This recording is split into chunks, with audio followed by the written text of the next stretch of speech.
नमस्कार, आप देख रहे हैं आरजे रमझाझर न्यूज छत्तीसगढ़ और मैं हूं पुखराज सिंह। प्रशांत की मौत मामले में आईपीएस निलंबित। जी हां, आपको बताएं कि लोहारीडीह अग्निकांड में पुलिस अधिकारी की लापरवाही पर सीएम साय के निर्देश पर हुई कार्रवाई। मृतक के परिजनों को 10 लाख रुपए मुआवजा देने की गृह मंत्री ने की घोषणा। मजिस्ट्रेट की मौजूदगी में हुई पीएम। देर रात तक मचा रहा बवाल। घटना के विरोध में कांग्रेस का आज छत्तीसगढ़ बंद का आह्वान। आपको बताएं कि लोहारीडीह अग्निकांड के आरोपी विचाराधीन बंदी प्रशांत साहू की संदेहास्पद स्थिति में मौत के बाद मुख्यमंत्री विष्णुदेव साय के निर्देश पर आईपीएस विकास कुमार को निलंबित कर दिया गया है। इस घटना को लेकर बुधवार को दिन भर बवाल चला। प्रथम दृष्टया मामले में लापरवाही बरतने के कारण पुलिस अधिकारी पर कार्रवाई की गई है। वहीं गृह मंत्री विजय शर्मा ने मृतक के परिजनों को 10 लाख रुपए देने का घोषणा भी किया है। आपको बता दें कि लोहारीडीह उप सरपंच के घर में आगजनी करने के आरोप में पुलिस ने 69 लोगों की गिरफ्तारी कर जेल भेजा था। इस घटना से जुड़ी हुई पूरी जानकारी अगली वीडियो में आप देख सकते हैं। लेकिन इससे पहले आपको बताएं कि अभी तक आपने चैनल सब्सक्राइब नहीं किया तो कृपया चैनल को सब्सक्राइब कर दें, लेकिन घंटी के आइकन को दबाना ना भूलें। खबर में आगे बढ़ते हैं। घटना के विरोध में कांग्रेस ने आज छत्तीसगढ़ बंद का आह्वान किया है। लोहारीडीह आगजनी मामले में बंदी प्रशांत साहू की मौत के बाद कांग्रेस 21 सितंबर को छत्तीसगढ़ बंद का आह्वान किया है। दीपक बैज ने कवर्धा के कांग्रेस कार्यालय में पत्रकार वार्ता लेकर कहा कि घटना से पूरे प्रदेश में डर का, भय का माहौल बन गया है।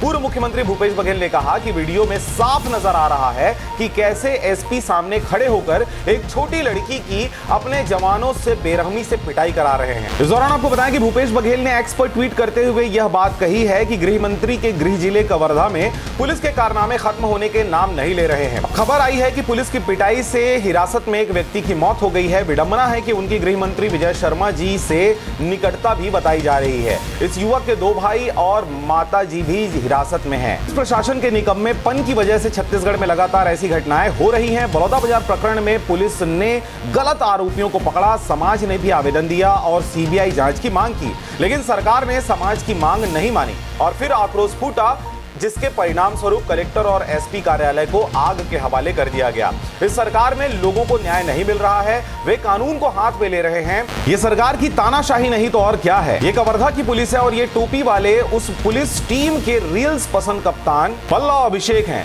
देखिए कितनी बहादुरी से एक निहत्थी बच्ची को पीट रहे हैं। वैसे यह भी बताना जरूरी है कि ये छत्तीसगढ़ के गृह मंत्री विजय शर्मा जी के गृह जिले कवर्धा का मामला है और पुलिस कप्तान उनकी पसंद से वहां रखे गए हैं। इसके साथ ही आपको बताएं कि प्रशांत के पूरे शरीर में चोटों के निशान हैं। उसके शरीर के जख्म इस बात की गवाही दे रहे हैं कि पुलिस ने बेरहमी और बेबर्ता से किस कदर उसकी हत्या की है। उसके भाई, मां सहित बहुत से ग्रामीणों के साथ पुलिस ने बेहद अत्याचार किया है। पुलिस का काम आरोपियों को पकड़ना है, न कि बेगुनाहों के साथ जानवरों से भी बुरा सलूक करना है। इस खबर से जुड़ी हुई पूरी कहानी अगली वीडियो में आप देख सकते हैं। फिलहाल इस वीडियो में इतना ही है। आप देख रहे थे आरजे रमझाझर न्यूज छत्तीसगढ़। मैं था पुखराज सिंह। चैनल को अभी तक आपने सब्सक्राइब नहीं किया तो कृपया चैनल को सब्सक्राइब करें। खबरों को ज्यादा से ज्यादा शेयर करें।